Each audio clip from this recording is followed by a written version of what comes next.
So we'll obviously be talking about Sabancı University, guys. We'll start off by mentioning the location of the university. As you can see on the map, the red dot at the center, we are located on the of Istanbul. But we will sort of get to the campus more in detail later on. Before we talk more about the university and everything involving, the education and so on, Sabancı Holding, where Sabancı University gets its name. So Sabancı Holding is one of the largest companies within Turkey, and Sabancı name actually comes from the surname of the family who owns this large corporation, large holding. The university is a philanthropy project that they started over 20 years ago at this point. They're involved in a lot of different industrial sectors in the country. The benefit, of course, of this is, regardless beyond the funding, let's say, that they provide, the benefit to our students directly comes from, industry connections and internship opportunities and recognition and so on and so forth. But it is important to understand the sort of background of the university, let's say, as we move on. You can, in this slide, you will be able to see some facts and figures about the university. So some of the more, these are all the ones that stand out, of course, but obviously all the programs are in English. That is a very important fact. It might be a question amongst all of you. The student numbers are actually quite important to us. So the university is a small university. We have around 5,000 students, give or take, every year. So compared to some other universities within Turkey, that puts us at a very small student population, which is on purpose because the university's founding goal is to be a research institution, let's say, which also shows in our faculty to student ratio. Sorry for the interruption, but participants are writing that your voice is not clear. It's I think cutting off. Maybe you could turn off your video if it's going to support your internet speed. Of course. I'm Yes, sorry. if it does not work out, I can also take over if you like. Let's see if it's related to internet power. And then do you mind speaking a bit slowly? Yeah, because when it cuts off, they cannot catch it. Probably. Well, cut off the video and just let me know in a minute or so how it sounds. Perhaps there's an internet issue or something on my end. Okay, so to move on, another statistic that is relevant, let's say, is the left side. On the left side, the 97% employment rate after graduation. That is something that we are also quite proud of, and we always like to emphasize. So that also includes work as well as graduate placement. So students after they graduate, 97% of them continue their career path of choice, basically, which is again something that we're quite proud of. That said, let's try and see if we can move on to the next slide. Whoops, sorry. There we go. So to talk about now a bit more the international student numbers. With the university, you can see the percentages of where our international students come from largely. So as you can see, as we've sort of talked about earlier too, we have a small student population. So our international student number is around 500 to sometimes 600, depending on exchange students, etc., in a given year. A large majority of these come from 3 countries, which are Pakistan, Azerbaijan, and Iran for graduate level. On Iran, it's for graduate mostly. But a large percentage, again, comes from Middle East and Africa, North Africa specifically. And of course, we have students coming in from Europe and America as well. So as you can see, we have like quite an international student body with 60 different countries and so on. Here you can see in this slide, when it shows, you can see the programs that we have. So across the 3 faculties that the university has, we have on undergraduate programs quite a lot more than that, which you can see listed here. So the three faculties we have, for example, the first of all, is they have the Faculty of Engineering and Natural Sciences with the programs of Computer Engineering, Industrial Engineering, Electronics Engineering, Molecular Biology, Mechatronics, and Material Science. Faculty of Arts and Social Sciences, we have an Economics program, a Political Science program, Psychology, and Visual Arts. And on the Business School, we have the Management program. Just to take a moment here. Is everything okay? Does the sound come clear to everybody? Yeah, it's better. Okay, good. Just wanted to make sure. Okay, so now let's move on to the next slide. This is probably the most important slide in the entire presentation. So I will take my time here a bit and elaborate. So the education system and the education philosophy at Sabancı University is actually quite important to mention because it is actually rather familiar with. So at Sabancı University, when you actually enroll in the university in your first year, you do not truly have a program. You instead enroll in what we call the foundation development year, where every course is alongside everybody else, regardless of faculty of choice, regardless of program of choice. In this first year, you'll all be taking shared courses, which we will again go over in a moment in the next slide. Once you pass this first year, at the beginning of your second year, or depending on your choice, at the beginning of your third year, you can instead make your program choice. At this point, there are no limitations. So all the programs we listed a moment ago on undergraduate level, all the 11 programs across the three faculties, you have absolute freedom in choosing whichever faculty and whichever program that interests you, without, as I said, any kind of limitation, any kind of quota, whether it be academic requirements or just, space requirements. There is nothing of that sort, and you can just completely freely choose. And this is double major combinations of all of those programs that were listed again a moment ago. So there is a lot of flexibility in how your education will be set up, and you can decide this on your own quite freely.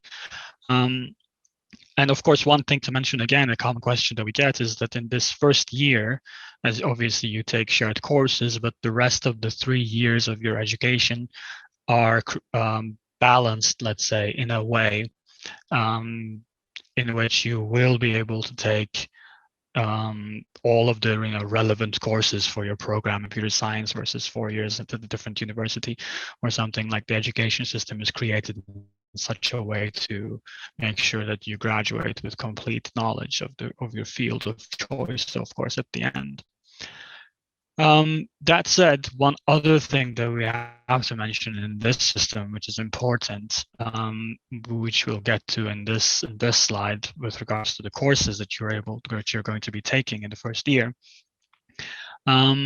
is that certain fields are, sort of mandatory to take. The courses are mandatory to take to be able to continue your studies. So the most important one that we always like to emphasize is the calculus course in the first year. So even if you are interested in taking a visual arts degree, for example, in the social social sciences and arts faculty, you still have to have a relatively strong background of math to be able to pass the calculus course at the first year. Conversely, perhaps you are an engineering student, you do have to take a variety of social sciences related courses like history, like arts, major works courses, and so on. This is again to give you, as the year's name sort of implies, this is to give you a good foundation for the rest of your life. So when you're graduating, you have a good background in one narrow field. So the goal is to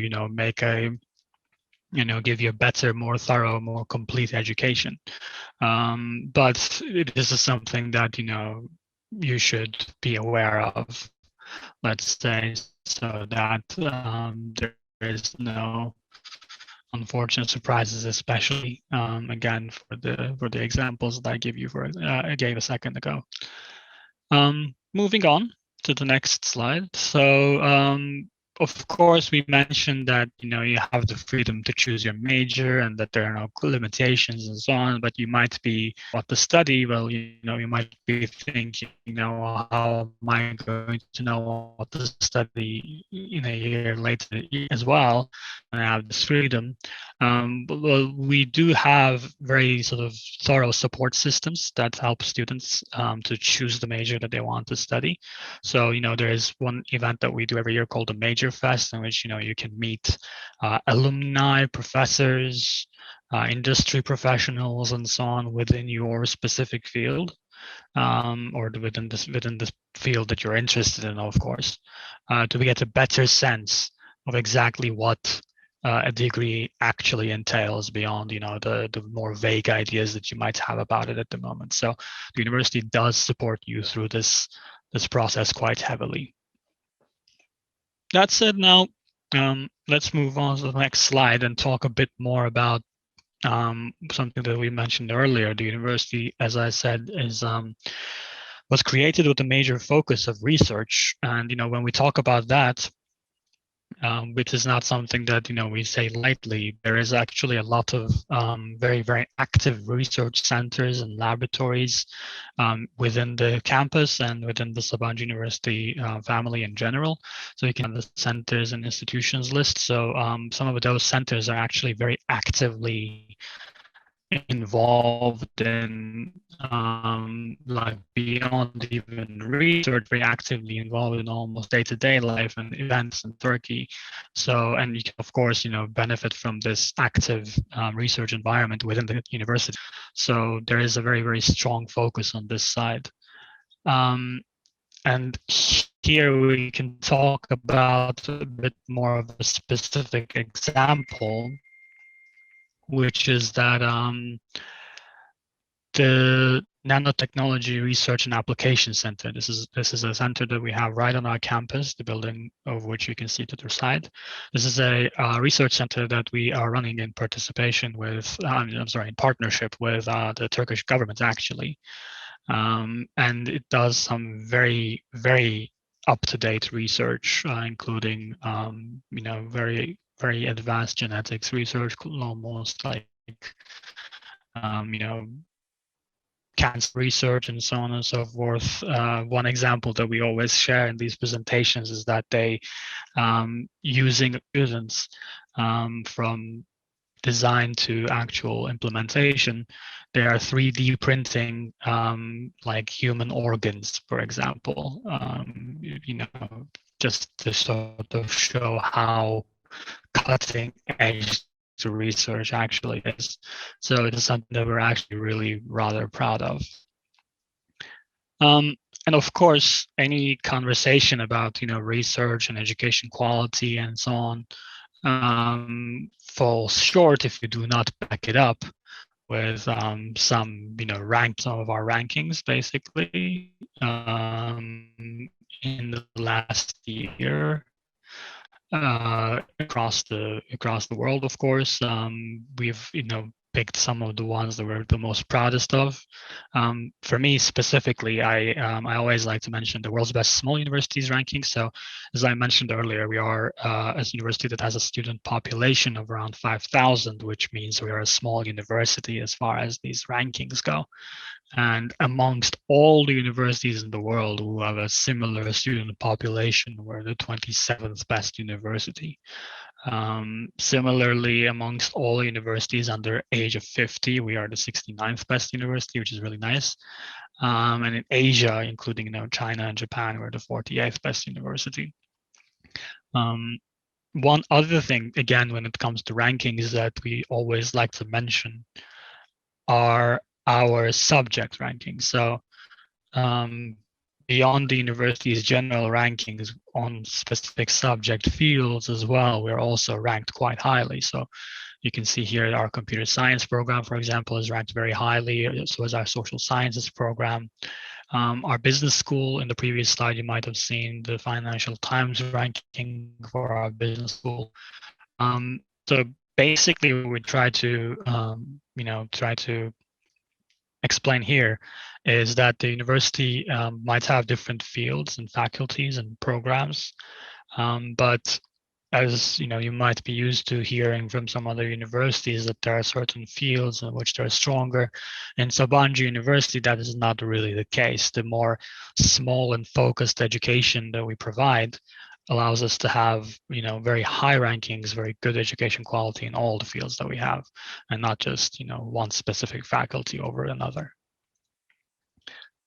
Now let's start talking a bit more about let's say more actively student life related issues. So one again thing that is quite important to mention, quite interesting to talk about, is our exchange programs.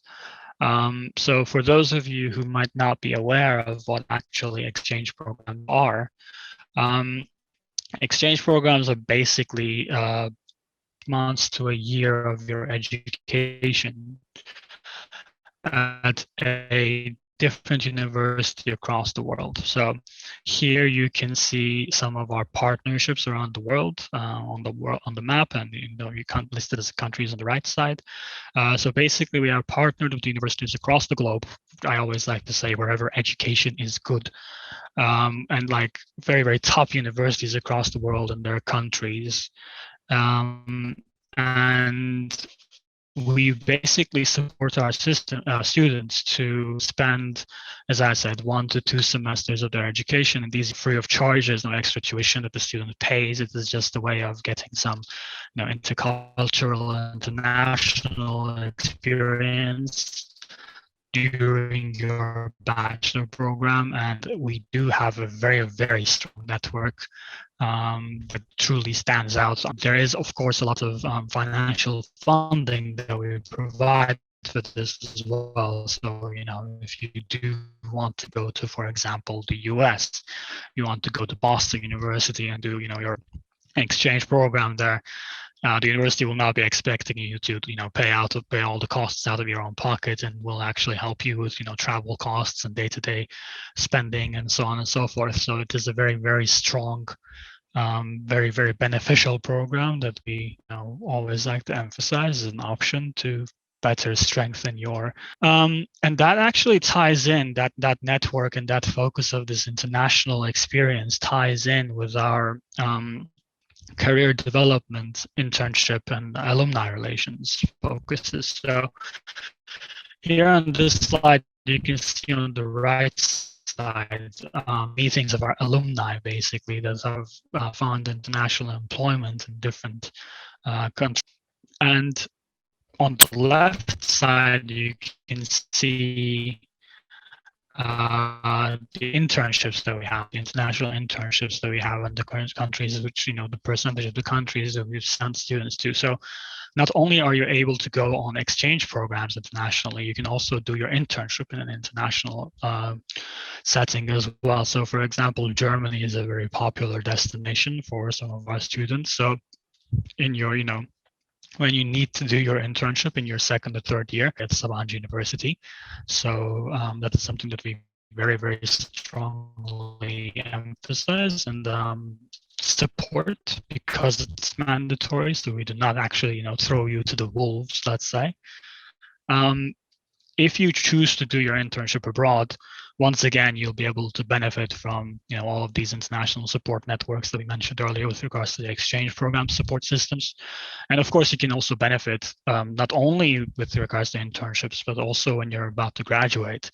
You can also benefit from our alumni networks and these meetings. And, you know, for example, as you can see, there's a very large network of alumni who work in the San Francisco area, you know, in Silicon Valley and so on. So there's a very strong you know, likelihood of being further leverage as you move on in your life. So there is a lot of benefit of this sort of international focus that the university provides too. Now that we're already talking a bit about our graduates and our alumni, let's talk about some statistics related to them. So earlier on, we mentioned, you can see again on the bottom left, that 97% of our graduates find placement within 1 year of graduation. This means, again, continuing their professional careers or their academic careers within 1 year. You can see here the destinations that they number, largely because most of our graduates are, inevitably Turkish. But as you can see, there's a very large number of students in Europe and in North America who go to, top companies, top universities after their graduation. Here in this slide, you can see in the next two slides, I should say, you'll be able to see the academic destinations that our graduates are able to go to. And then we will be showing you some of the professional destinations. One important thing to mention for the academic path, especially, let's say advice for general way of looking at some top Turkish universities. So the universities that are listed here, Columbia University and MIT and Harvard and London School of Economics and Stanford and so on, like they're not by chance 5 years ago and we just put their logo here. They're here because we have very strong, faculty connections, because our faculty are graduates from top universities such as these, and we have very strong research connections even that allow us to send students to these types of top universities across the world quite consistently. So this is actually a very good path for some of you who might be interested in perhaps in the future, moving to a top university in the UK or US or Canada, or continuing your life there. You might not be able to get accepted to a top institution like this at the moment, but benefiting from a top research university's connections in Turkey, like Sabancı, and like others actually, and then continuing your path, a lot of opportunities that you might not have access to at the moment. So that is always something that we really like to mention. And in a similar sense, we talked then, so international internships and so on and so forth, well, those all also feed into the result that you see here, which is the professional career path that our alumni take. So again, similar to the universities that we mentioned earlier, when we mentioned Google here, for example, we're not talking about, some small data center in Istanbul that our alumni work in. It is actually the actual, headquarters in Silicon Valley, for example, for Google or for Intel and so on and so forth. So when we talk about, these companies, these destinations, our alumni really do work in top locations across the world. And once again, the alumni network meetings and so on allow a path for you to reach, the same destinations, let's say. So let's move on now to talking a bit more about campus life, as you might mention from the first slide that we started with. So the first things first, the literal first thing on the list to the left is something that we're very proud of. So we have the greenest campus per meter square area, let's say, per student in Turkey, the area. That goes on beyond this picture as well. There's an entire lake that you're not actually able to see to the left. So the campus is very, very vibrant, of course, not only with regards to greenery and nature and so on, but also, of course, with clubs and other day-to-day activities. So we might be a bit outside the city center from home, let's say, and to provide you with everything that you might need. Of course, when we mention this, it would be silly to not talk about the accommodation options. So, of course, all of our accommodation, our options are all on campus. You can see the capacity that we have. They're basically that, since we have 5,000 students, the capacity of 2,600 students actually puts us at the, and again, as you can see in the list, they're all guaranteed international students. So as long as you want to stay in the dorms and as long as you apply in the correct times, you will always have access to a dormitory room. And the dorm rooms come, equipped with everything that you might expect. from a top university's dormitories. So they're very spacious. They have all the like kind of usual amenities that you might expect. And again, on the bottom, you can see some more detail, let's say, payment related facts. So there are 2 room types that we provide: a 2-person room and a 4-person room. 2-person room costs approximately $2,300, and the 4-person room costs approximately $1,700 per academic year, of course.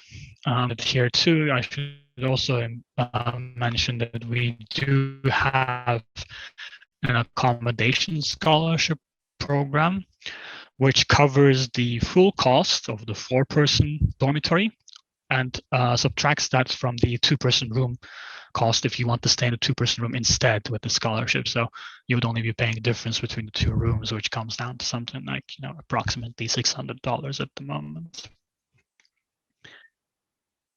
And once again, a bit ago, we were talking about the campus being vibrant and your home away from home, and beyond accommodation, of course, you'll need to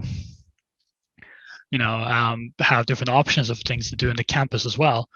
So you can see listed on the right side the facilities that we provide. So there's like 7 different cafeterias, there's a Starbucks, there's of course things that you would expect like a sports center and a library, but we also have like a working hospital, a movie hall, a supermarket, a bookstore, a hairdresser, a bank, obviously a post office, and so on. So basically, for most of our students, their day-to-day needs are all met on campus, and they generally tend to only go to the city proper, let's say, over the weekends and so on when they need to.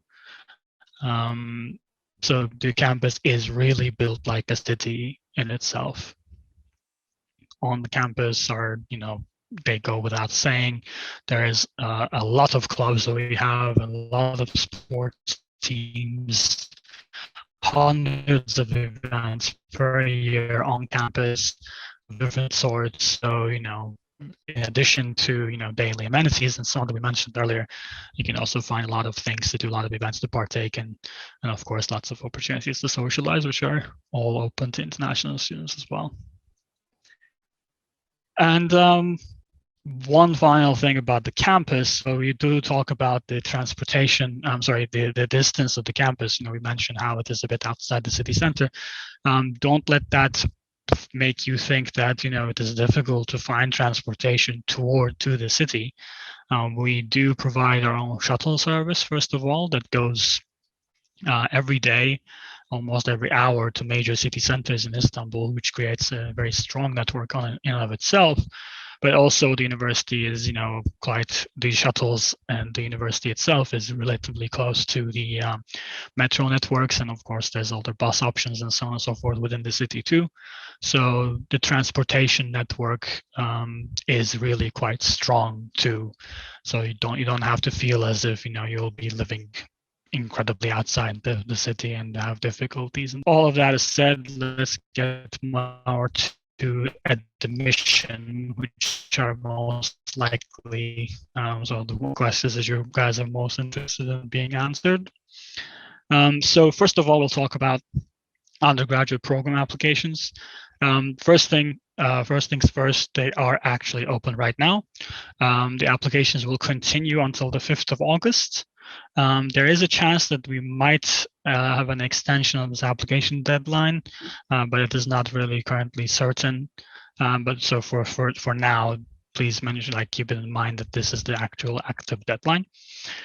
Our applications are all online.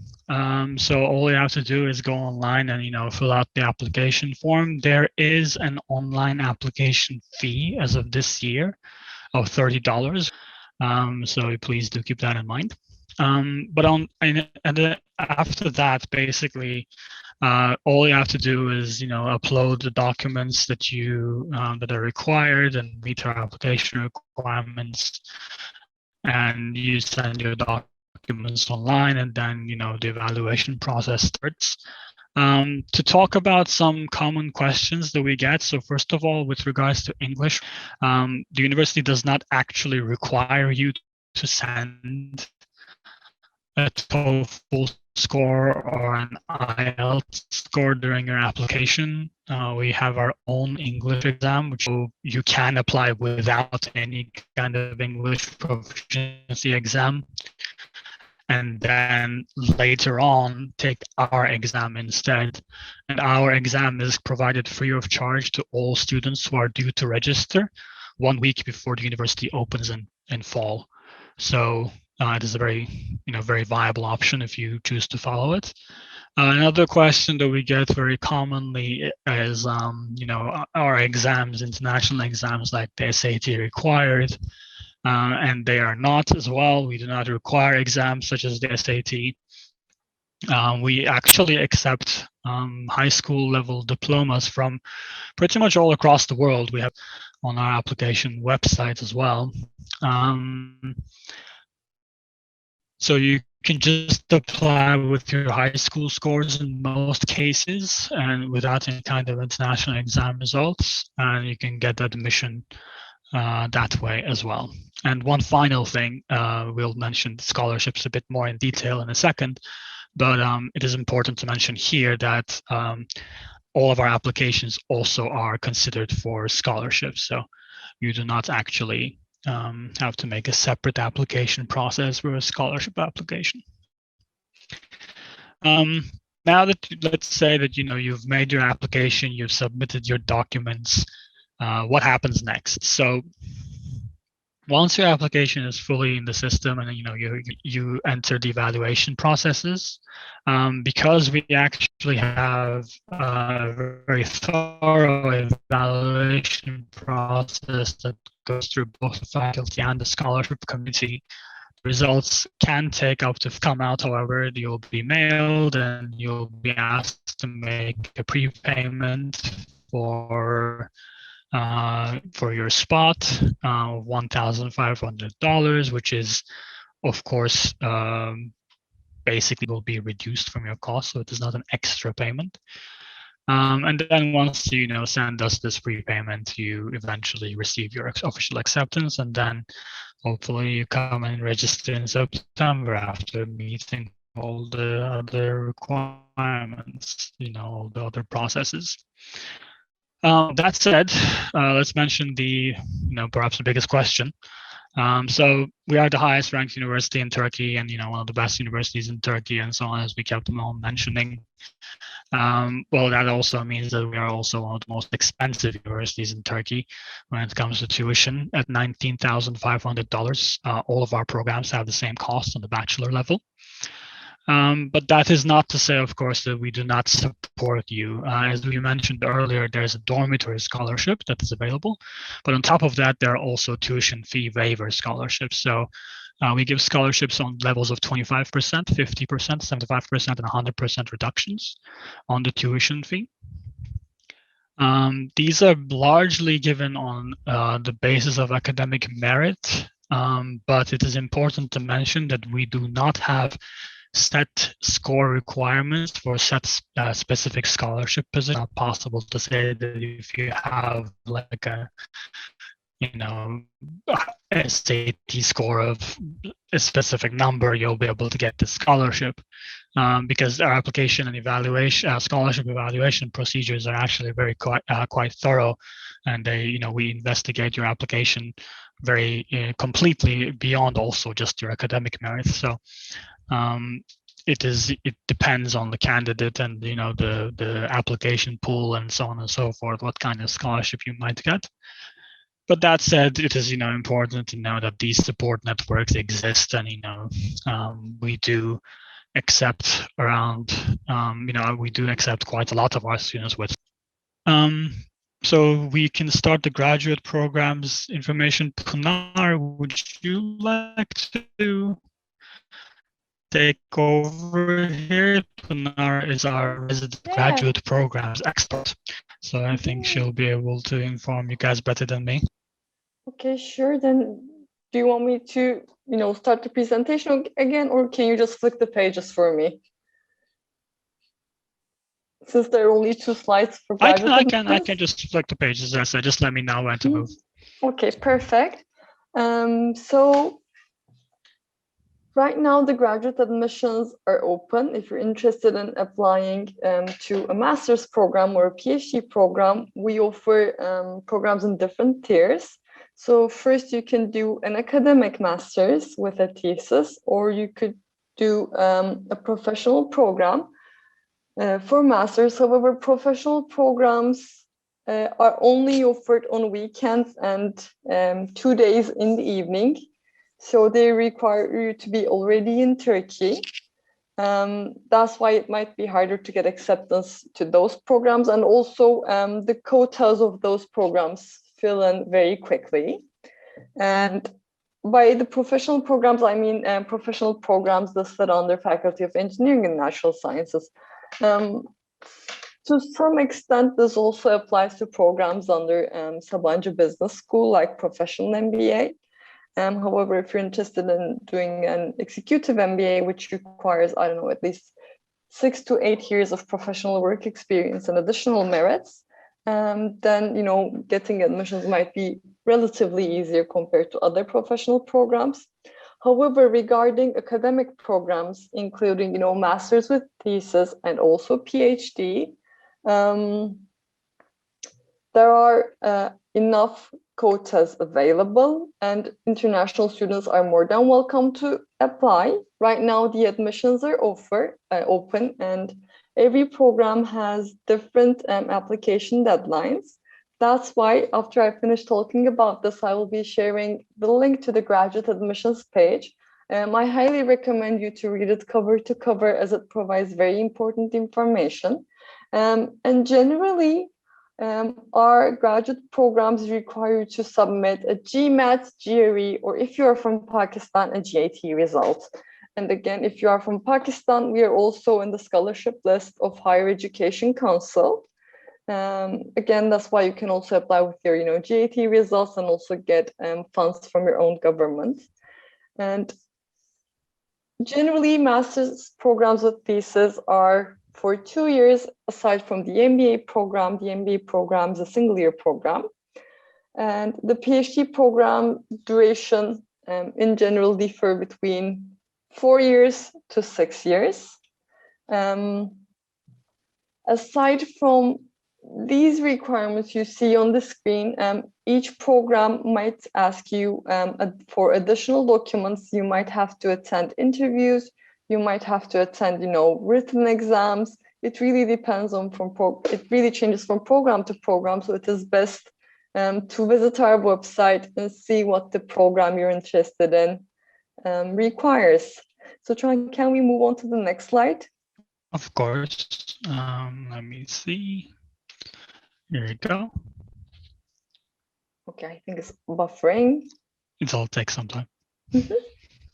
Now we will talk about the most asked question when it comes to graduate admissions, fees and scholarships. So the good news is, if you are applying to an academic program, and by academic program, I mean master's with thesis and also PhD, you have a great chance to get a full scholarship. And their scholarship scheme covers different things. There are different types of scholarships. So you can get a full scholarship, which includes a full tuition waiver, a stipend, on top of that, housing. Or you could just get a full tuition waiver. That is also another type. You can get partial tuition waivers that covers 2/3 or 1/3 of your tuition. And you can also get project scholarships. So if you get admissions specifically for a project, then you might receive additional benefits from there. And you can see the value of our programs. Right now, they're $18,000.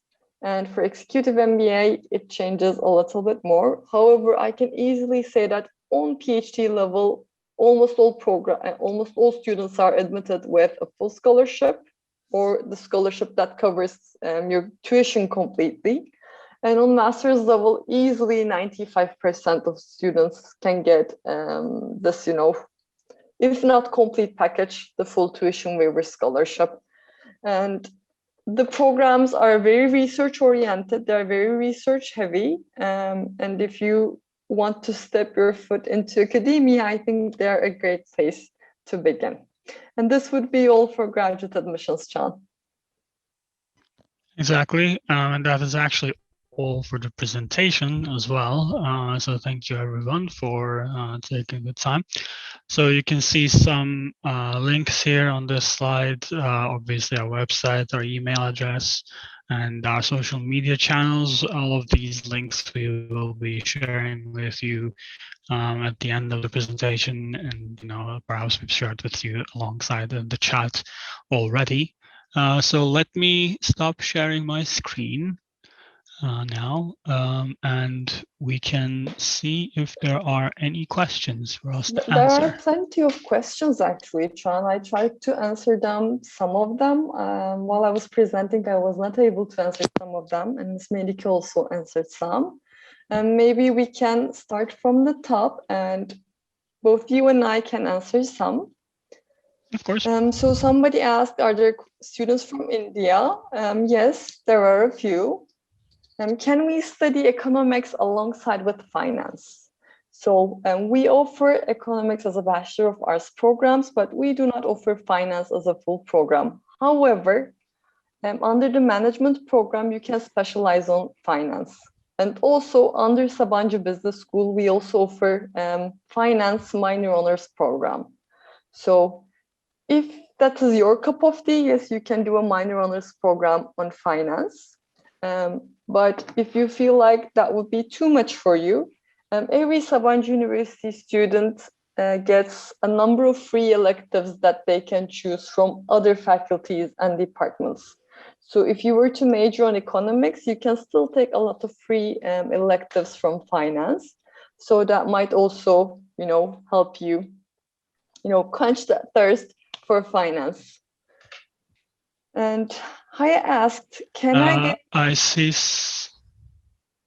there are some questions on the Q&A section as well, I think. I was going over the answered ones really quickly. I see that you've answered some of them. Yeah, I will go through the answered ones already if everybody did not check the Q&A box, so that everybody could benefit from the answers. Then we can finish with the unanswered ones. So Haya asked, can I get into this university without any international exams like SAT? Yes, you can get admissions with your local high school diplomas if it's available in our accepted exams and diplomas lists. Or you could apply with other international exams like ACT or APs. And an anonymous attendee asked, I'm a Turkish citizen by birth, but I have studied all my 12 years of education outside of Turkey. I received an email saying that I have to prove that I studied outside Turkey with e-Devlet reports. Is that accurate? Yes, that is accurate. This year, there was a new rule added to the YÖK legislation. And right now, we require all Turkish students who completed their high school education abroad to provide us passport stamps and also e-Devlet giriş çıkış belgesi. And YÖK simply wants to know if you were there where you were getting your education, because they realized this year that there were people buying off diplomas abroad. And that's why they want to make sure that you actually went there to complete your education. So if you have already applied and if you were asked this document, please provide it as soon as possible so that we can move on with your evaluation program. This is the process. This is very important. And Abdullah asked, how many international students do you see on average in a class? It really depends. 10% of the total student body is international. However, since you have the freedom to choose your own courses in your sophomore, junior, and senior years, it really depends on which other people choose their courses in. In some courses you will see a lot, maybe in some courses you will see none. And Carl Angelo asked, can we study economics along with studying psychology? Yes, double major programs are possible in all programs. And also Faculty of Arts and Social Sciences offers psychology as a minor on their program. So if you feel like a double major would be too demanding for you, then you can try out for a psychology minor. And if you feel like you are not actually that interested in psychology, then like with the finance example, you can take courses from the psychology program as your free electives and get more knowledge on the subject. I want to save questions about scholarship criteria to the last, because I'm sure many people are curious about it, and we can talk even longer about that. So anonymous attendee asked, what are the best options for hoping to become a physiotherapist? Unfortunately, we do not offer any health sciences. We only offer 6 engineering programs, 3 social sciences programs, 1 visual arts and communication design program, and 1 management program under Sabancı University. Haya asked, if I applied for the scholarship and was rejected, can I be accepted with full payment of university fees, or should I apply to the university again? So throughout one admissions period, all you have to do is apply once. And if you have further inquiries, you can always contact your recruitment officer that is in charge of your application, like me, Can, or Hassan. And we can provide further guidance on your questions. If you do not get a scholarship offer, then that means you get an offer without a scholarship. And it really depends on how well your evaluation goes. So before you even get an offer, there isn't actually too much to comment on. Okay. And Omar asked, I am Gambian with a higher national diploma in civil engineering. Can I be enrolled to the bachelor's program of civil engineering? Omar, unfortunately, we do not offer civil engineering as a program. And unfortunately, the application fee of $30 cannot be waived. However, if you already have a WASE or a WAEC diploma or test scores, then you can apply as an international student. If your scores meet our requirements, then why not? And if you're interested in the other programs too. So the anonymous attendee asked, do we have to submit IELTS or any other English test? So although all programs are offered in English, providing an English proficiency exam score is not mandatory. And the reason for this is we have our own exam. And our own exam is only offered to the students who, finalize the admissions program and register to the university. And if you pass the exam, you immediately start the freshman year. But if you want to be exempt from doing it from the beginning, that is also possible.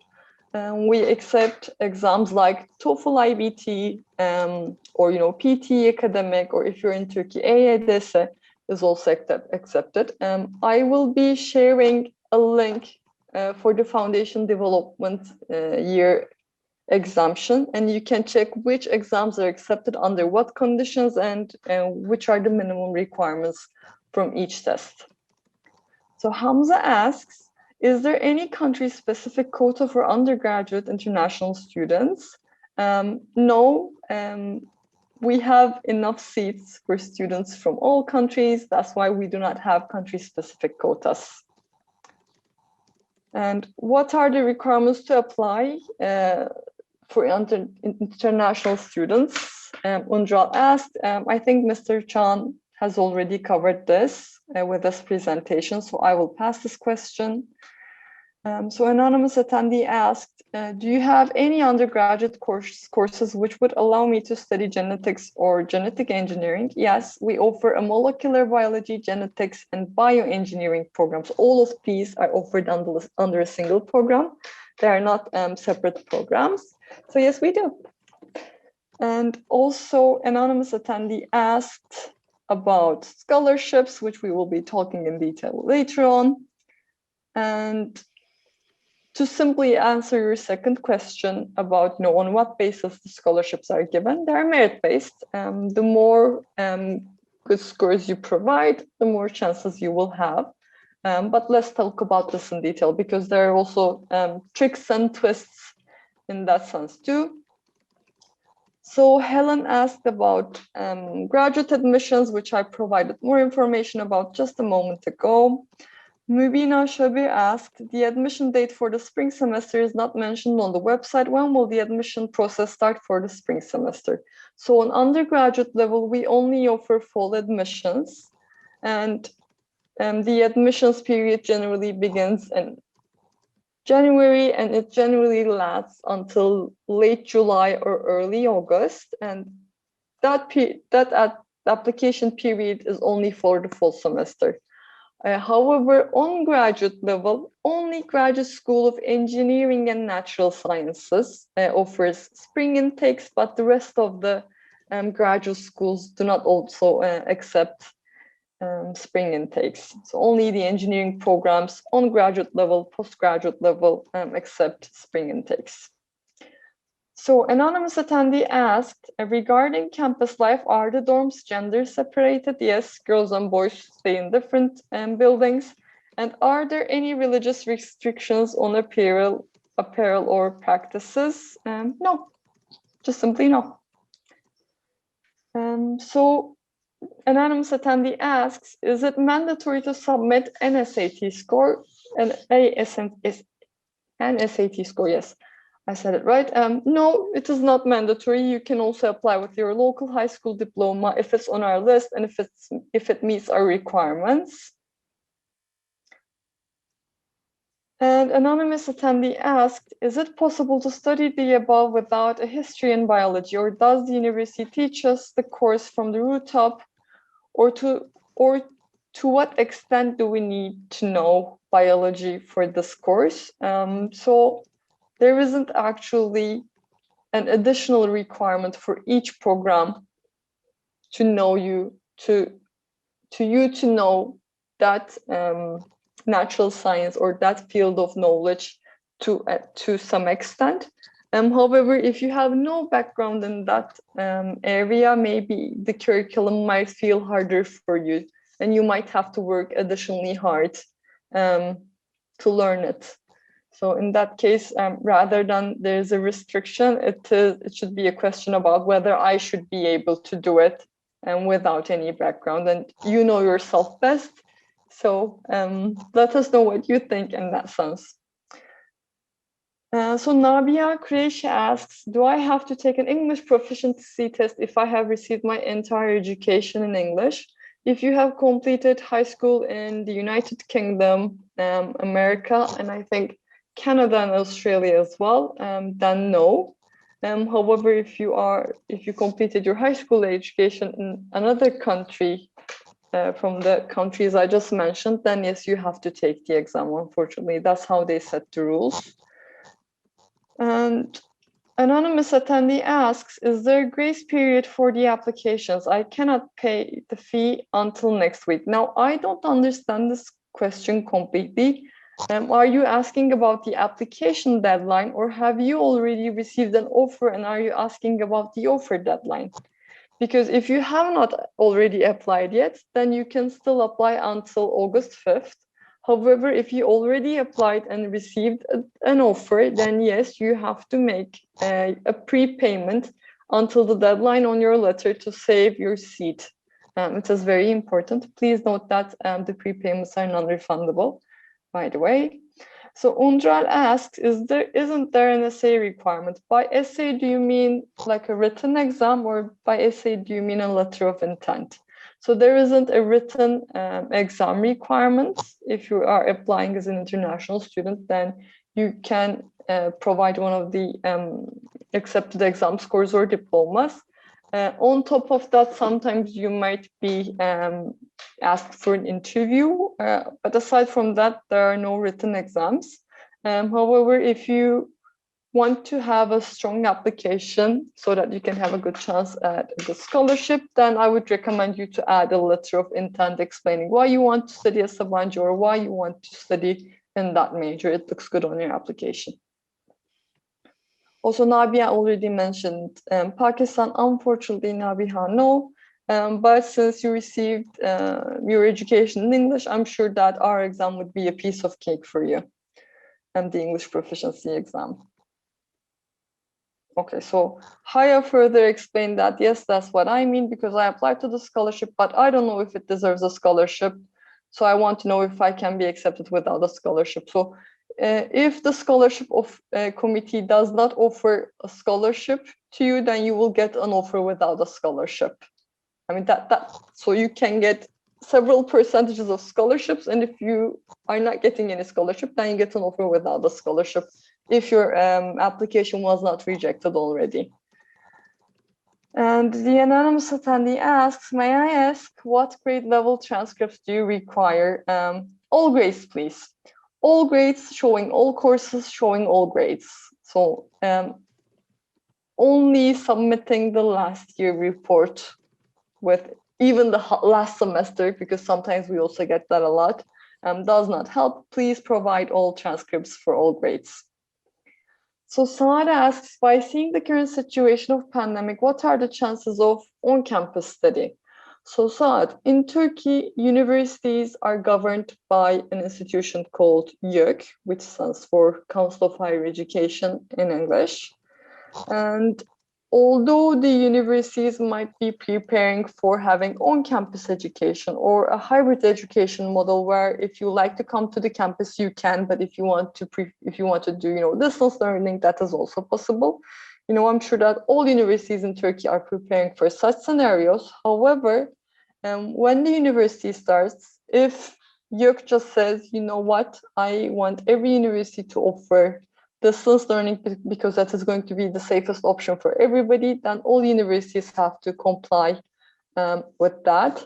So unfortunately, it is very, very early to give you a solid answer regarding that. We are hoping for the best. I'm sure if you're following the news, you're seeing that the vaccines are still rolling out. But before we see the actual situation in September or in October, because we don't know when the fall semester will start yet. The academic calendar is not announced yet. That's why we all have to wait and see. We are also very curious about the answer to that question. And Ibironke Taiwo Orova asks, is full scholarship available? What qualifies an applicant for full scholarship? We can also answer this question last with all of the scholarship questions. And the anonymous attendee asks, I will get my high school diploma in July, so I will be able to apply for Turkish equivalency then. In this case, if I pay the prepayment to reserve my place, will it be refundable? If you don't receive your equivalency certificate, then no, the prepayment is still going to be non-refundable. However, what I would recommend you to do is, if you have a Turkish education attaché in the Turkish embassy or in the Turkish consulate in your country, then you can simply, inquire about your equivalency chances there. You can also contact us because although we are not the Ministry of Education, we are still more or less knowledgeable about the equivalency process. But then again, it is 100% your responsibility to get the equivalency. Since you did not mention where you're from or which type of diploma you are graduating with, it is really hard to comment right now. Yeah, so the best option would be to go to the Turkish or, call the Turkish consulate or the embassy in your country and ask if they have an education attaché available in your country so that you can, inquire further about this. So the anonymous attendee asks, for my SAT to get considered, do I have to send it through College Board or the PDF of my scores that I uploaded in my application form will be enough? Uploading your official exam results PDF that you can obtain from the college website is currently enough. However, we will be asking for the original documentation when you come to the registrations. So if you finalize your application process, your admissions process, and if you come to the registration, then yes, you have to provide the original document. And another anonymous attendee asks, will there be an interview during the application period? It really depends. Sometimes there might be, sometimes there might not be. You just have to apply it and see it yourself. And Shaban Ahmed asks, are there students from Pakistan? Yes, the Pakistani students constitutes a large number in the international student body. And we have been getting a lot of students from Pakistan ever since 2011. Yeah, so if you consider Sabancı as one of your options, please come and meet them.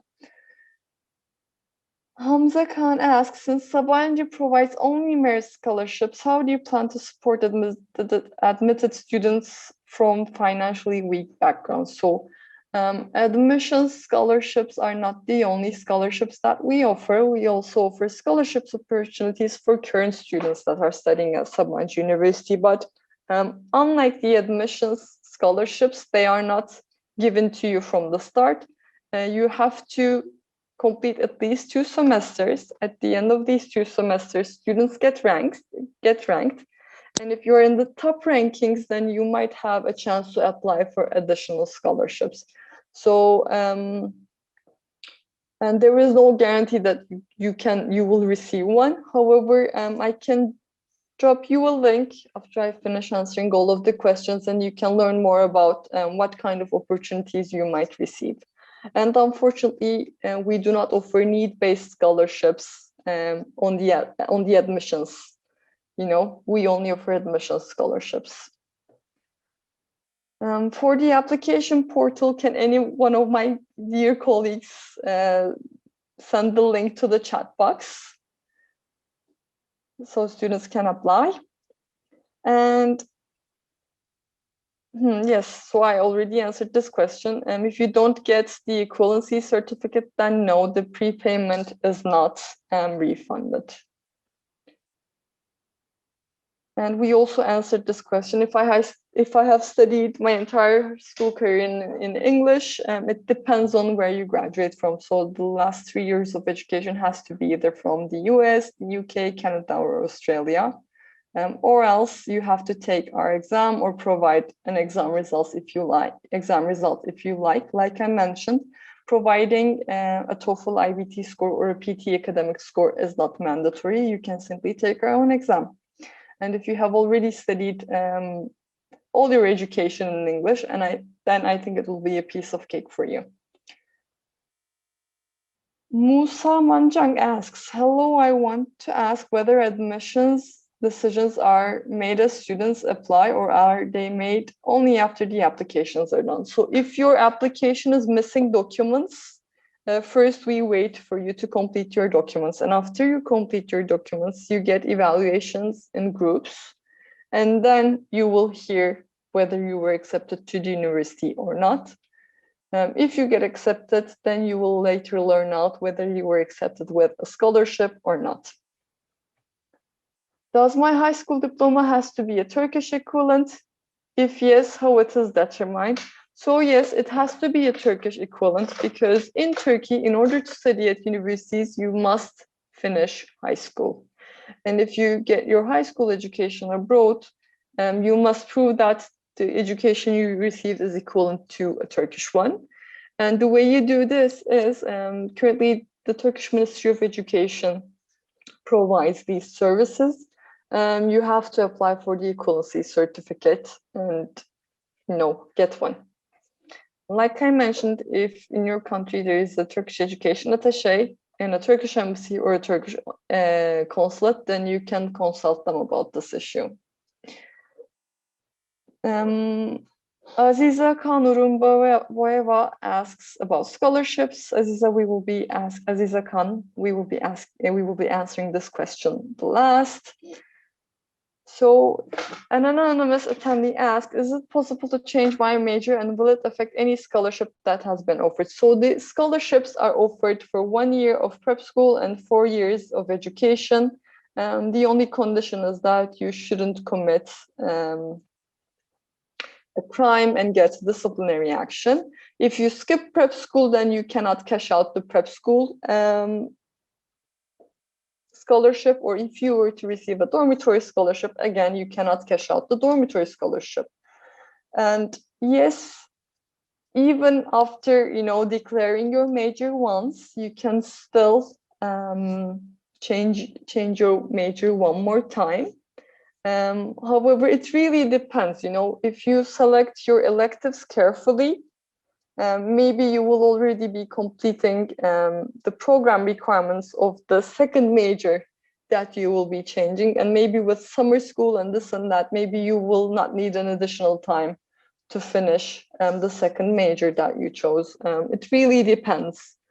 And if you have to extend your studies to a fifth year, then you might not be able to get that scholarship extension too.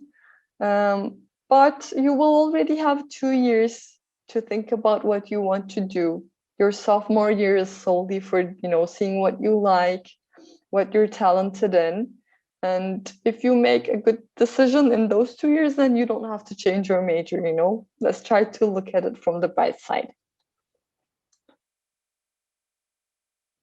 So Helen asks, someone who wants to apply for PhD has TOEFL without GRE. It is possible for this person to apply. You have to check the application requirements for the program. So the program might be requiring GMAT results or GAT results, or if you are from Turkey, you can also submit ALES results, by the way. But without an exam score, you probably cannot apply to the academic programs. Will exams be online or offline? It really depends on what type of education will happen on fall. So when will the scholarship results appear? Mariam asked. Mariam, generally after you apply, if your documents are complete, you will hear us in 4 to 6 weeks. Unfortunately, not unfortunately, it is also good that there are, you know, strict rules or formalities at the university, because every application is seriously evaluated and seriously considered for a scholarship. Because I know that in Turkey, when you visit some universities, you know, fairs, and understand, like in 10 minutes, they can send you an acceptance letter. So that's not how things work at Sabancı. We take admissions very seriously. That's why, unfortunately, it takes longer compared to other universities. And the anonymous attendee asks about 100% scholarships. Again, I will save this question to the last. What does the full scholarship cover?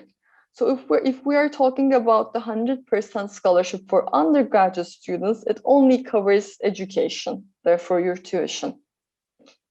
Musab Ashraf asks, I've been accepted to the university and I'm wondering what will be the fees, etc. if we were to be put in English prep classes. So Musab, prep school fees are the same with the university fees. And as Mr. Chan mentioned before, the tuition fee for the next year is $19,500 US. I don't know if you were accepted with a scholarship offer, so I can't really, you know, tell you more about other fees. And also Mr. Chan gave an approximate amount for the dormitories. So if you refer to that amount, that might also help you calculate your expenses. So anonymous attendee asks, hello, I'm Diana from Kazakhstan. Will I be able to get a scholarship without SAT and TOEFL, or do I just have IELTS and excellent academic results?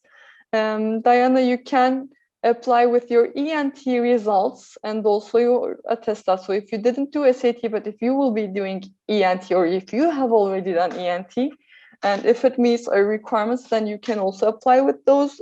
To enrich your application, you can also provide additional documents.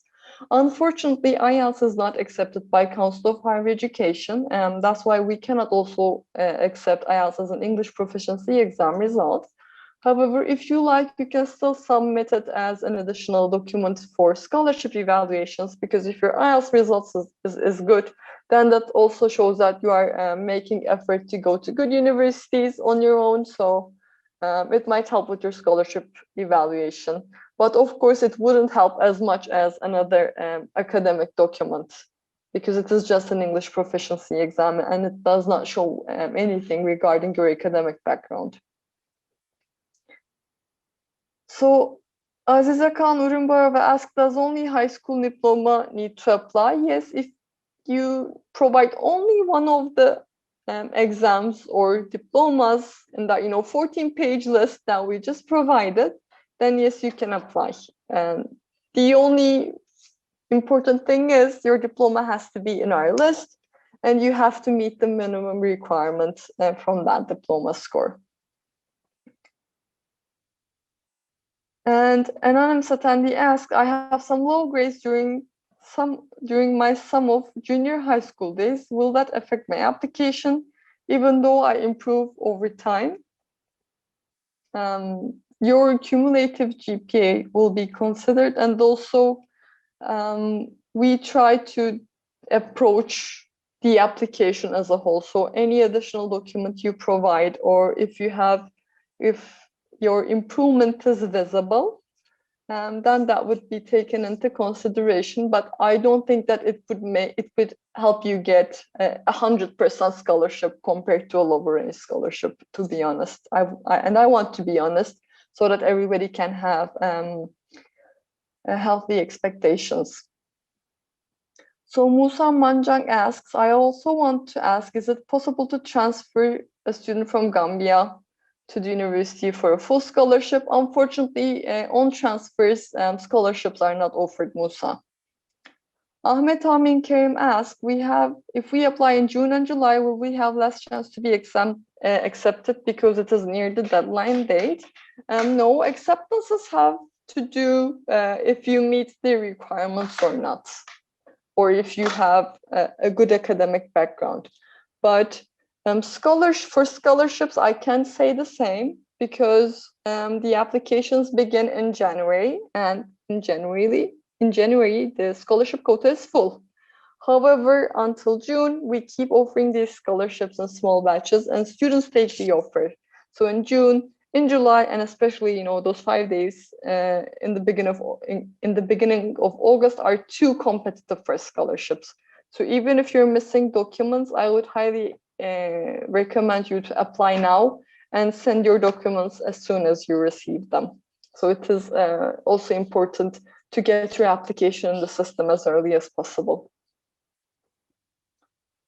And Saad asked, when will we get to know about the visa process and equivalency? So after you complete the admission, so after you make your application, get your offer, accept the offer, later on you will be receiving the official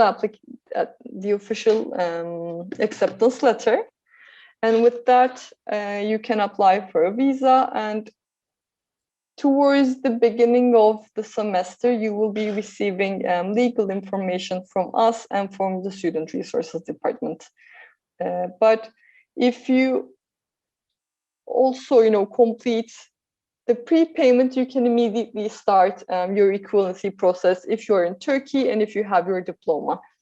And you can ask for guidance, because you might be needing additional stamps, I don't know, additional signatures from your Ministry of Education, from your high school. You might be needing apostille from your country. It really depends. So when the time comes, please consult us and we will be guiding you. Then another anonymous attendee asks, do you accept financial aid or grants? As I think I'm not possible for a scholarship, as well as do you accept Duolingo as an English exam score? No, we don't accept Duolingo exam. And if you were to receive a grant on your own from another institution, since that has to do with yourself, we simply just don't interfere with it. If you can't find that funding on your own, then good for you. Okay, Musa, I already answered the question about transfers. Okay, so some of the questions, I guess, were added to above. So please refer to the answer you received, as I will not be going back up right now. Not including the foundation year, is it possible to change my course, and will it affect any scholarship offer? I don't understand this question that much. So does this mean that by the foundation year, do you mean the freshman year where everybody has to take the same courses? Because from then on, you can choose the courses you like to take from the second year on. And yes, you can actually choose any of the 11 majors that we offer. In Sabancı University, you get admissions to faculties, not programs. So when you receive an offer letter, it clearly says that you have been accepted to this faculty with this scholarship or without a scholarship. You know, your acceptance letter will clearly state it all. But please do not let this confuse you. You can pick any of the 11 majors that we offer. If you were accepted to Sabancı Business School, then yes, you can still study social sciences or engineering. If you were accepted to engineering, then yes, you can still study, you know, visual arts, social sciences, management. It's really, really up to you. The system is flexible and the possibilities are infinite. And once you get a scholarship offer, then it doesn't change if you change the program or if you declare a major that was in another faculty compared to the faculty listed on the acceptance letter, then it is also fine. You will still be having your scholarship. Mojda Hosseini asked about whether students can attend the university by person this year and use the dormitory. I also answered this question. Abdullah Baig asks, how much support would I get when doing internships abroad, like at Silicon Valley in the US? If you get a paid internship, then great for you. But the Career and Internship Development Office brings in a lot of job and internship opportunities for all Sabancı University students. However, the support you will receive is as much as what is offered in that offer. We do not provide additional support.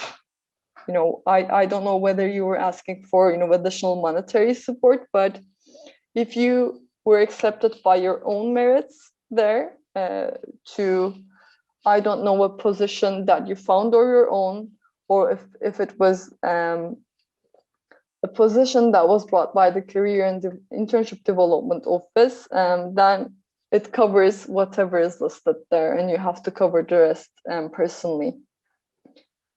So another anonymous attendee asks, I will be taking my SAT test in early September. Will that delay or not be answered? No, it is not going to be answered. Once the admissions are closed, then you can only apply next year. If you are in 11th grade, then good news. But if not, it is going to be too late, unfortunately. You can apply for next year always. And another anonymous attendee told us about their scores and asked about 100% scholarship. I will be answering that scholarship question last.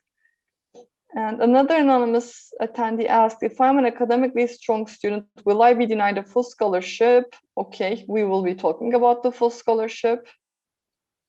So Mahmoudou Niang asks, hi, I am from Senegal. My levels English is not up, but I want have your year to preparation. So Mahmoudou, if you cannot pass our exam test at all, then yes, you have to do a year of prep school. If you were able to pass the first exam, because the exam is done in 2 tiers, if you pass the first year, but if you fail at the second tier, then yes, you have to do at least 1 semester of English prep school and take the exam again. If you fail the exam, then you might still have to study a little bit more. However, if you pass the exam, you might immediately start freshman year after doing just 1 semester of English prep school. So Helen Obasi asked about TOEFL or GRE for PhD admissions, and both of them are mandatory for PhD admissions. For PhD admissions, you must provide TOEFL scores and also GRE scores. However, if you're applying for a management program, then rather than GRE, your program might be accepting GMAT. So please check the application requirements first. And another question about scholarships and financial aid, and also another scholarship about scholarships and financial aid. So Muhammad Numan Usmani also asked this question at the beginning. I have already registered, but cannot go further with the application form. Are you getting an error, or can you specifically tell us at which step you're having problems? Because currently the application form is completed in 3 steps. So for the first step, you have to fill in the pre-form. With the pre-form, you fill in just some simple information. In the second step, you make the online application fee payment. And in the third step, you will have access to the application form, and you will fill the form and upload your documents there, and then you submit your application. And if you fail to complete your application in one of these steps, you should be receiving an email showing you which step you left off. Unfortunately, any information you have provided will be deleted, so you have to do that step again. But that might help, and also trying it on a different browser might help. Generally, it works best with Google's browser. Are there any students from the Philippines and Qatar? I know that there are students from Qatar, but from Philippines, off the top of my head, I can't remember. I'm sorry, because more than 60 different countries are represented in the international student body. So off the top of my head, it is really hard to keep all 60 countries, these 60 plus countries in mind. What if I couldn't take an SAT, ACT due to COVID and the cancellation of all the test dates? Will this affect my evaluation? Asks the anonymous attendee. So no, it wouldn't affect your application as long as you can provide a local diploma score that is in our exams list or in our diplomas list. So we do not, and another anonymous attendee asked, will you reduce the tuition next year if it's still online? Why didn't you reduce it this year even though everything was online? So no, the fee is not reduced. Only this year a rule was set by the government to deduct the VAT tax, the VAT, and only that was applied, but that was enforced by the government. So we don't know if that is still going to be happening next year. And we do not offer tuition waivers for online education because at the end of the day, you will still be graduating with a Sabancı University diploma with the same level, with the same quality of education. That's why tuition waivers or tuition reductions are not currently offered, but I don't know if it will be available in the future. If it happens, we will see it together. Is IELTS acceptable? Asked Nada. No, it is not.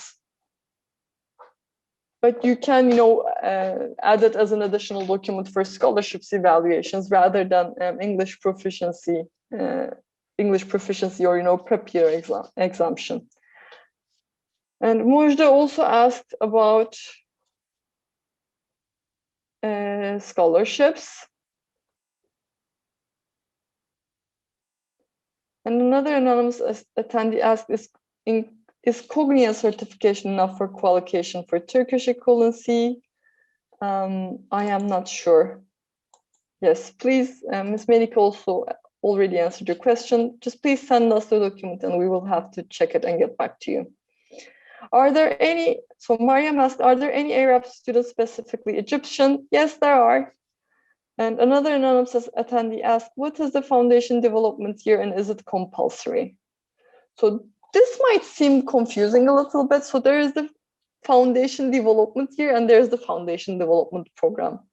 The bottom line is the foundation development year is the English prep school, and the foundation development program is a number of courses that every Sabancı University student has to take so that they can have the same foundation that they can build up their education from.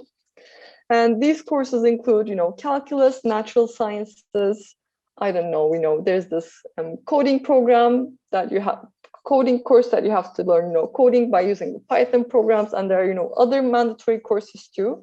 I would say 90% of these courses are taken in the first year of education. The first year you start Sabancı University, and there are 2 or 3 that you can take in your third year, or there is this, major works pool. You have to take courses, at least 2 courses from that pool, and you can take them from the second year and on. So 90% of these courses are offered in your freshman year, and it helps you work in an interdisciplinary way. So if you are a management student, but if you were to collaborate with engineering in the future, it will help you to have the same knowledge and same language to talk about your issues or your projects, your dreams, about collaborating together. And this applies to all programs. So I want to give a solid example regarding this.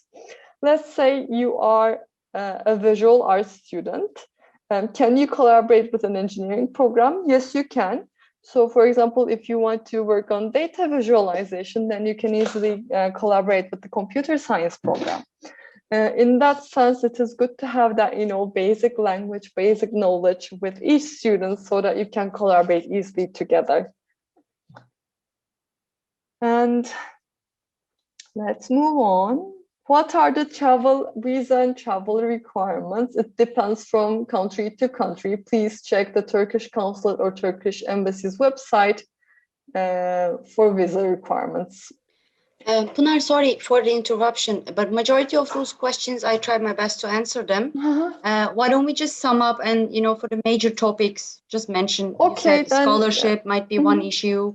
Would you like me to answer questions about scholarships, or would you like anybody else to answer them? No, go ahead. But let's sum it up and then maybe touch upon some certain or common questions. I caught that it's majority goes on scholarship, and then what if I get my exams late? What happens? And what else? Let me see, because I went over all the questions, and some of them are asked about TOEFL, GRE, GMAT. You answered them. So let's just. I think there are only 10 questions left, and most of them are about scholarships. So let's get to that part. So first of all, the scholarships on undergraduate level are merit-based.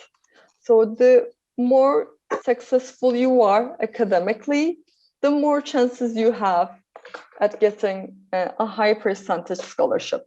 Well, obviously, since we are in the middle of the application period, some of the high percentage scholarships are already offered, or there are very few left of them, and there's a lot of competition for them. So for 100% scholarship, you have to be perfect. You can consider it as that way, because 100% scholarship is very rarely given at Sabancı University. And generally, there aren't that many students who meet that criteria, being perfect. And obviously, aside from the 100% scholarships, we also offer other scholarship percentages like 75%, 50%, 25%. And there are also additional dormitory scholarships that only cover your accommodation. And this scholarship does not cover, food and your other expenses, but it only covers the dormitory room. And this dormitory scholarship is limited, but sometimes it is combined with the 25%, 50%, or 75% scholarships. Obviously, there are much more scholarships compared to, much more 75% scholarships compared to the full scholarship, than much more than that 50%, and much more than that 25% scholarships. And the way we evaluate scholarships, I think, will give you an idea on what to expect. So if you have completed your documents, if your application is ready to be evaluated, you get evaluated with students who applied at the same time and completed their documents at the same time with you. And first, you are evaluated by the faculty committee, and they decide whether you get into the university or whether your application gets rejected. And if your application gets accepted, then they forward your application to the scholarship committee. And the scholarship committee will calculate the average success of the group. And let's say you're a good student, right?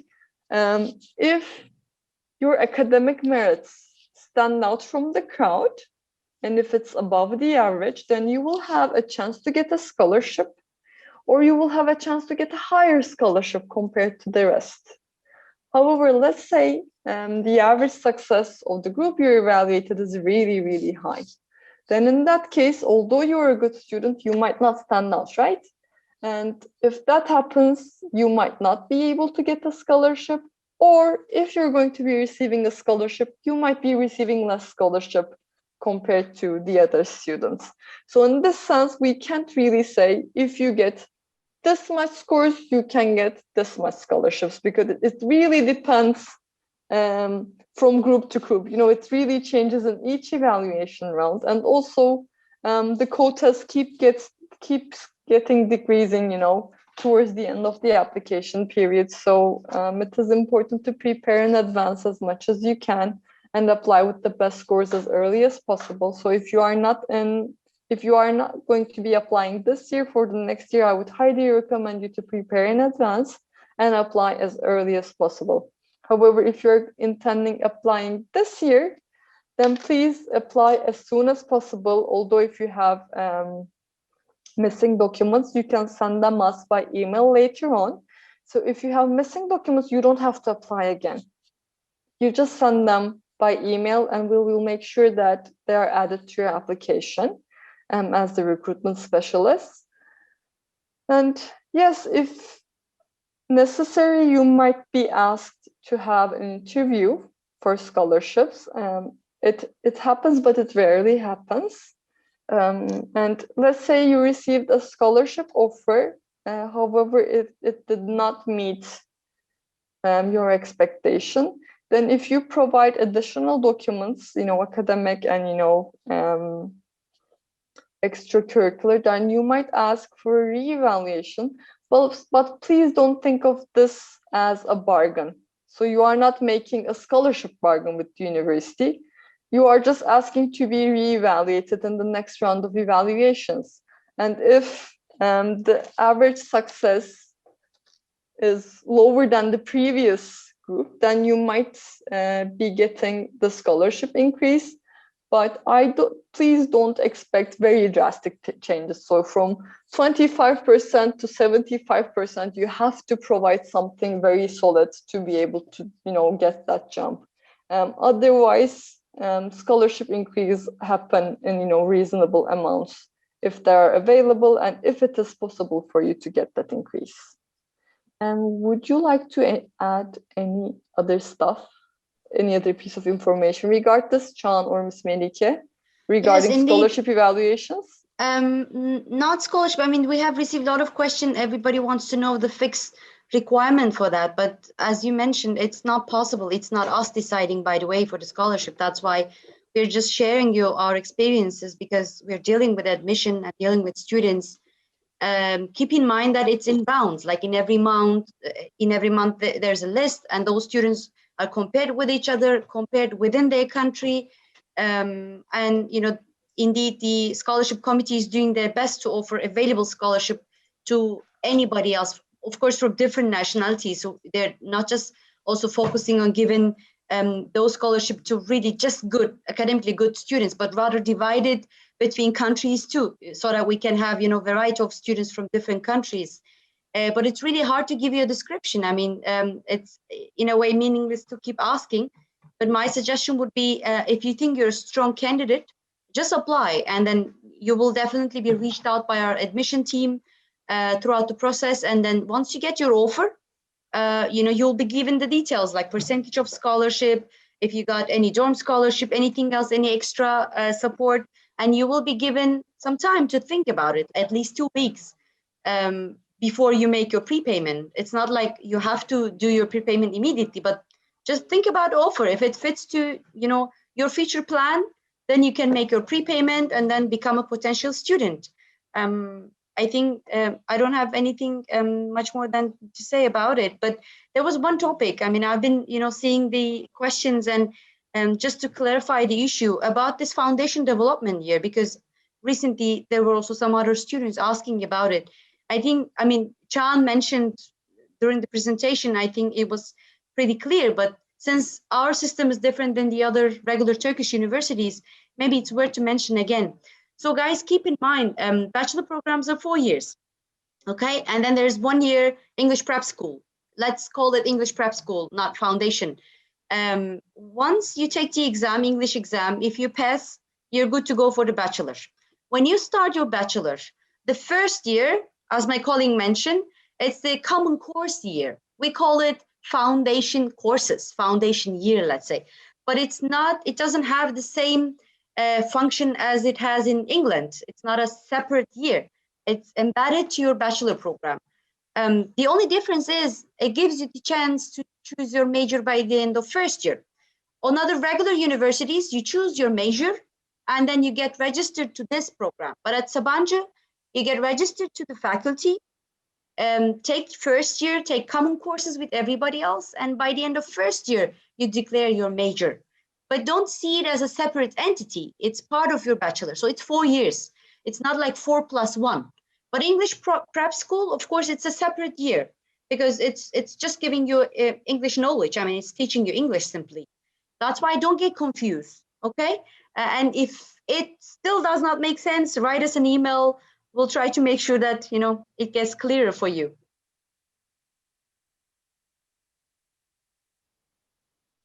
I think that's what I had pretty much in mind to say. Yes, and they're asking about TOEFL scores. I just shared the link for the prep school exemption. It is the first message I sent from, you know, the last bit of messages I sent. If you click on that link, you can see all the exams that are accepted. From TOEFL IBT, the minimum requirement is 80 points. If you are located in Turkey, if you reside in Turkey, and if you're going to be taking the TOEFL IBT in Turkey, it has to be from a state university, just so you know. But this rule only applies to Turkish residents. You know, if you are residing in Turkey, then it has to be from a state university and not a private center. But if you are from abroad, this rule does not apply to you.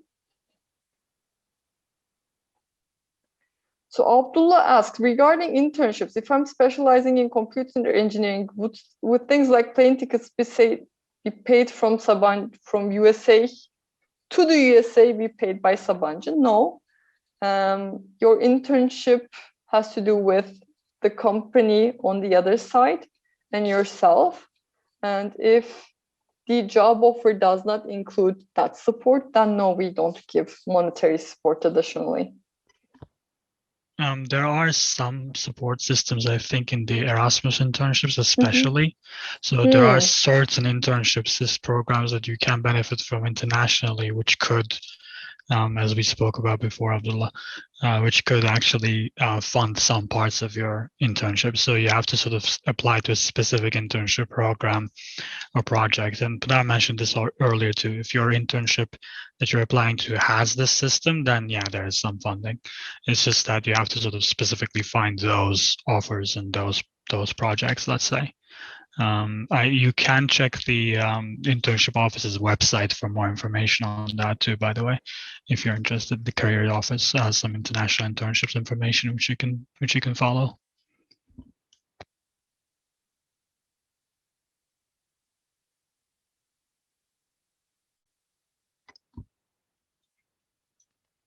I guess that's the last question, right?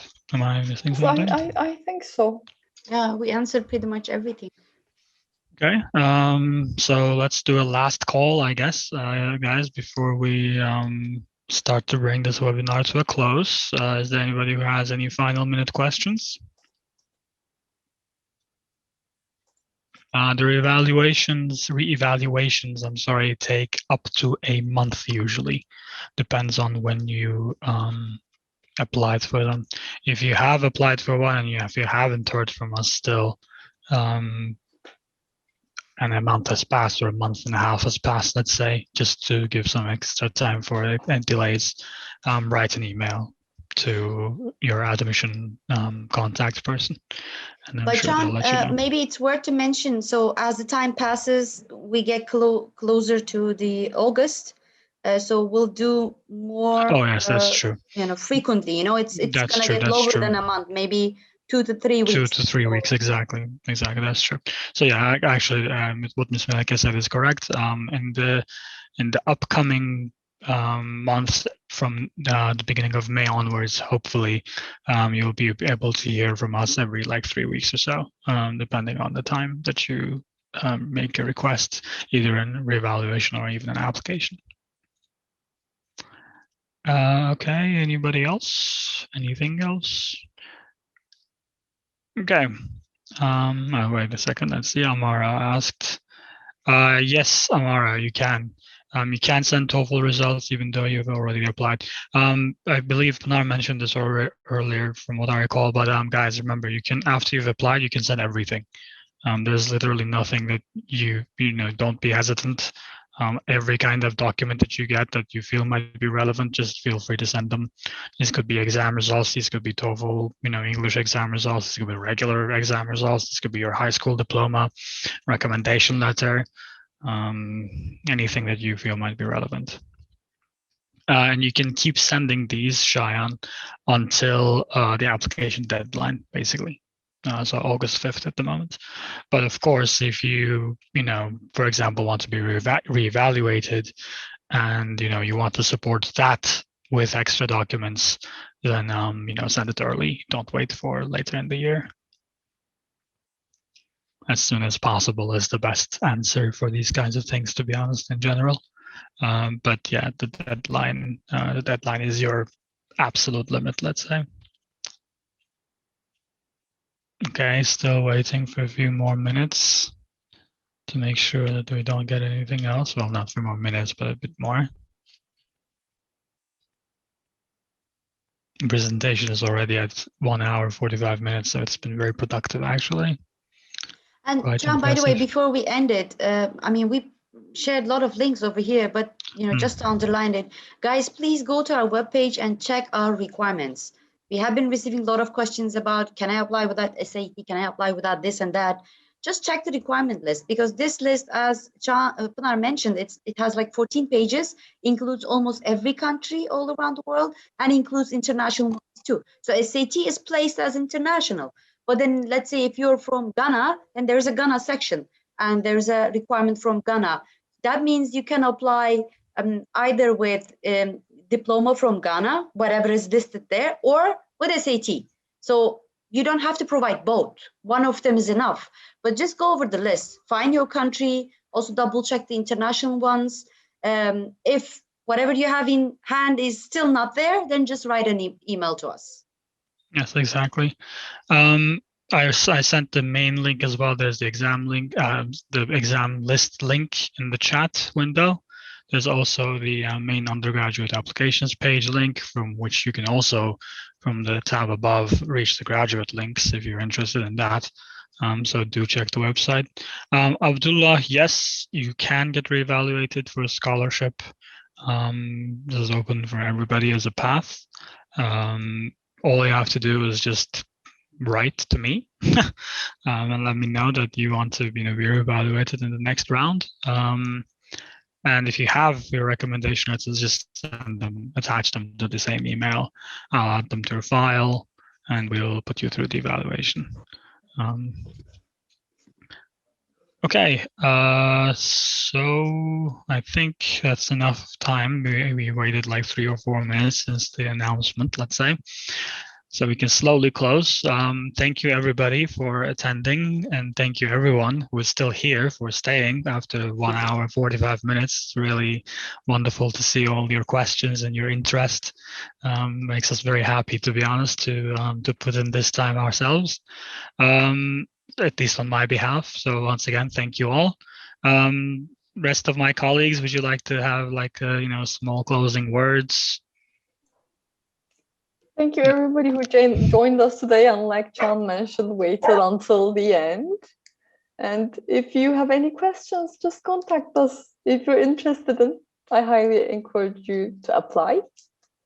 And Thank you very much one more time. That's it from me.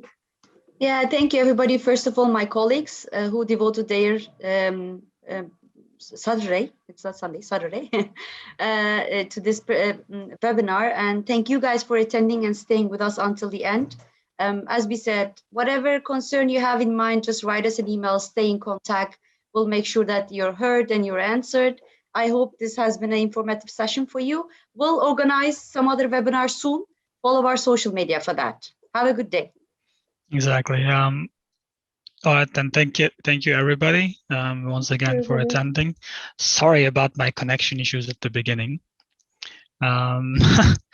And I saw actually there's one question, that's why I actually started talking again. Hamza asked one question which I want to answer just so we don't actually pass anybody's question. Hamza, there are overall in a year we have around 12 rounds or so. Usually 12 to 4 rounds of evaluations because we start to do them faster after May. Currently we are on the 4th round, so there's going to be like 8 to 10 more rounds, so you have a lot of time. About the full tuition waiver chances, I'm not answering that question because I think Punar answered that question like 7 times or something already. So yeah, okay. Thanks a lot then, everyone. Oh, Hassan, did you like to say something? Do you have anything? Don't forget to follow us on social media and stay tuned. And thanks everyone. Stay safe. Exactly. I actually forgot about that social media thing. Right. Okay. Thanks everyone for attending. Have a nice weekend. Yeah. Have a nice weekend. Bye-bye. Bye-bye. Goodbye.